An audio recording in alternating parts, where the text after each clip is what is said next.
Bienvenidos al audio estudio de la Biblia. A continuación, la lectura de las Escrituras, una breve explicación y los versículos que se relacionan. Génesis capítulo 12. Una breve introducción.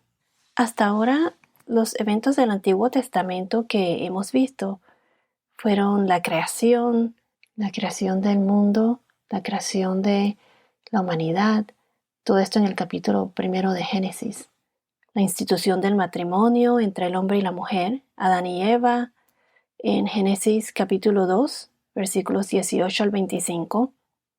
La caída del hombre por el pecado, la caída de Adán, y la promesa de redención que lo vemos en Génesis capítulo 2, versículos 15 al 17 y Génesis 3 del 1 al 24. La promesa de redención, esa fue la promesa de Dios de mandar a su primogénito, único hijo, Jesús, que nacería de la semilla de la mujer, para pagar por nuestros pecados y así ser salvados y poder disfrutar de la vida eterna en el nuevo reino de Dios. Luego vimos la muerte de Abel, con la historia de Caín y Abel, y el nacimiento de Set, otro hijo de Adán y Eva, que de él es donde nacería la semilla de la mujer que salvaría al mundo de sus pecados. ¿Y quién es esa semilla? Como acabo de mencionar, es Jesús. De la línea de Set, vimos también que Enoc no murió, sino que Dios se lo llevó al cielo. Él anduvo con Dios. Esto lo vimos en el capítulo de Génesis 5, versículos 18 al 24.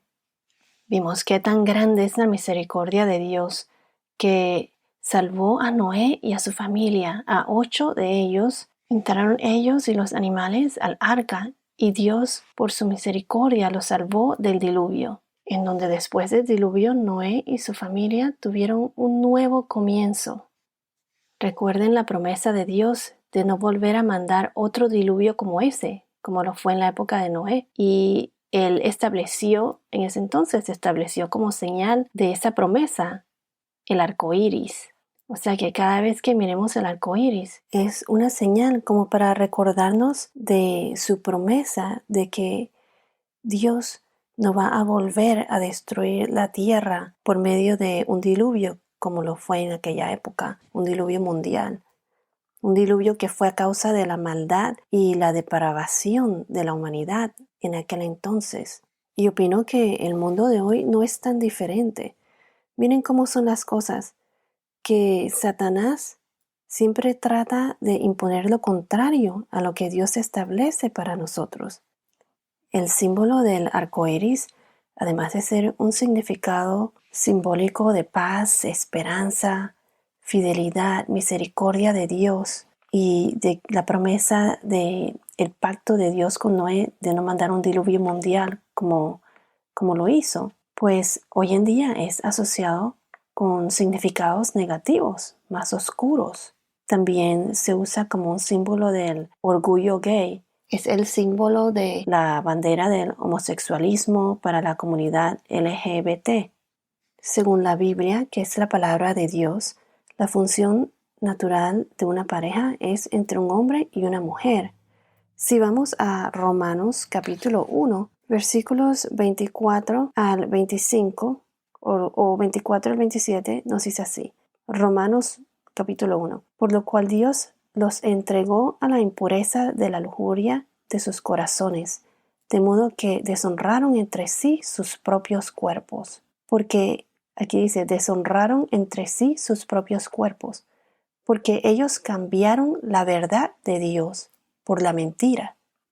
Eso es lo que siempre hace Satanás. Cambia la verdad de Dios por la mentira, y adoraron y sirvieron a la criatura en lugar del Creador, quien es bendito por los siglos. Amén. Por esta razón, Dios los entregó a pasiones degradantes.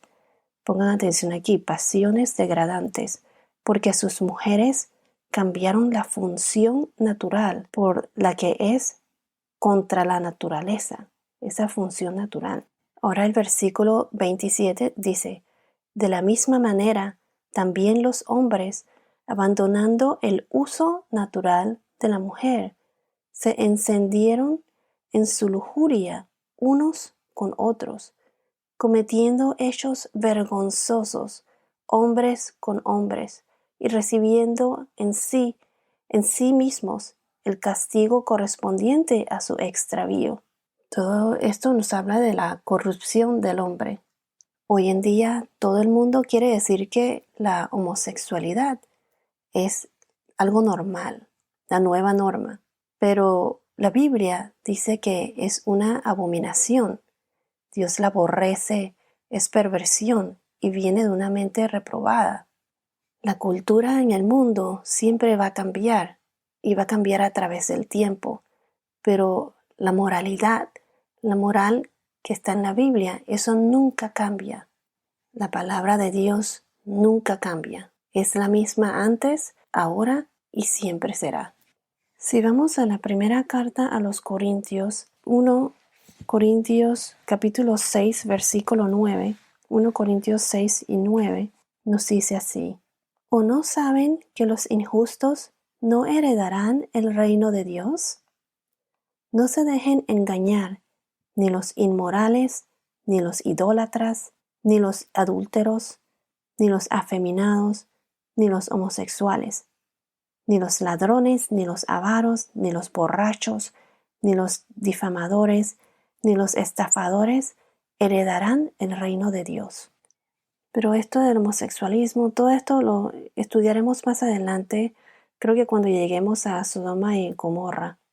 Lo que quiero decir es que matar es un pecado, mentir es un pecado, no respetar a tus padres es un pecado, usar el nombre de Dios en vano es un pecado, el homosexualismo es un pecado, el adulterio es un pecado. Dios juzga toda maldad. Y claro, nuestra naturaleza, nosotros nacemos pecadores por la caída de Adán. Nacemos todos pecadores, pero nunca es tarde para arrepentirse y comenzar de nuevo, dejar la mala vida atrás y arrepentirse de corazón. Dios es misericordioso y si estás arrepentido e intentas cambiar tu vida, Dios perdona, Dios te ama. Y quiero agregar que esto no significa que debemos odiar a los homosexuales, adúlteros, los borrachos, sino que al contrario, debemos ayudarlos compartiendo la palabra de Dios, dándoles el mensaje de Dios para que sepan que sus actos no complacen al Señor, pero no debemos condenar. Dios es el único que a su tiempo los va a condenar. Hay que reconocer que nosotros somos tan pecadores como ellos, porque el pecado es pecado. Pero todos tenemos chance de arrepentirnos y de acercarnos a Dios. Y es la decisión de cada persona de escoger el camino a la vida eterna o al sufrimiento eterno. Debemos dejarles saber en dónde estamos parados, o sea, nuestras creencias. Y algún día, si deciden cambiar, estaremos disponibles para ayudarlos a encontrar el camino de Jesús, el camino de Dios. Como creyentes, es nuestro deber compartir la palabra de Dios para que los que la necesitan oír puedan ser salvados. Pero cada persona escoge su camino, el camino que te lleva o al reino de Dios o te acerca más al camino del eterno tormento de Satanás. Todos nacemos con la libertad de escoger y de escoger qué caminos queremos tomar. Dios conoce tu corazón.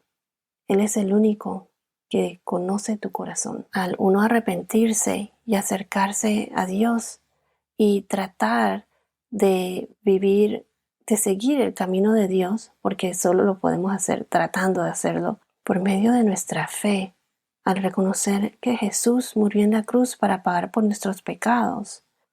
Al tener fe, recibimos el Espíritu Santo, o sea, tenemos esa transformación en nuestras vidas y el Espíritu Santo nos llena de paz interior, nos da los frutos que necesitamos para poder afrontar cualquier cosa. La vida no es fácil y porque uno cree en Dios no significa que lo va a hacer fácil, pero nos da las fuerzas que necesitamos para poder sobrellevar las cosas. Dios es grande y Él te ama.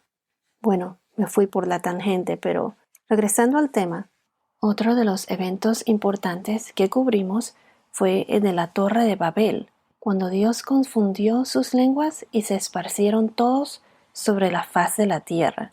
Eso fue en el capítulo 11. Ahora veremos la conversión, el llamado y la comisión de Abraham. ¿Quién fue Abraham? ¿Por qué Dios lo escogió a él? ¿Qué tenía él de especial? ¿En quién creía Abraham? En medio de esa cultura en donde vivía, en donde habían un montón de dioses. Abraham no persiguió la grandeza, sino que siguió a Dios e hizo lo que Dios le indicó. Abraham fue uno de los grandes patriarcas de la Biblia en el Antiguo Testamento, y de su linaje vino Israel, y finalmente Jesús, el Salvador de la humanidad. Cuando nos sometemos a Dios y seguimos sus caminos e instrucciones en lugar de los nuestros, estamos avanzando o dando un paso adelante hacia el reino de Dios. Voy a repetir esto. Cuando nos sometemos a Dios y seguimos sus caminos e instrucciones, en lugar de seguir nuestros propios caminos, en lugar de ajustarnos a esa cultura en la que vivimos ahora, que van en contra de las enseñanzas de Jesús, al seguir las doctrinas de Dios y no las del hombre, estamos avanzando hacia el reino de Dios. Babel fue todo lo contrario. Usualmente cuando el hombre intenta glorificarse a sí mismo, tarde o temprano, sus planes se arruinarán. Sin embargo, cuando nos esforzamos por glorificar a Dios, nuestra relación con Dios se fortalece. Y cuando estamos cerca de Dios, todo es posible. Podremos sobrellevar todo lo que se nos ponga en el camino. Ahora vemos el llamado de Dios a Abraham. Veremos cómo Abraham se va de su tierra, se lleva a su esposa, a las personas que estaban con él en Harán, la tierra de Harán. Él se lleva a su sobrino Lot y todas sus posesiones y se dirige hacia Canaán. Veremos su trayectoria. Abraham llega a Canaán, pero luego veremos que por el hambre que hay en el país, Abraham desciende a Egipto. En la historia de Abraham dice que Sarai fue una mujer muy hermosa y Abraham, por temor a que lo mataran, le pidió a su mujer Sarai que le dijera al faraón que ella era su hermana, por temor a que lo mataran si sabía que era su mujer, su esposa. En aquella época, los faraones podían tomar a las mujeres después de que sus esposos estuvieran muertos. Algunos hasta mataban a los esposos y tomaban a sus mujeres.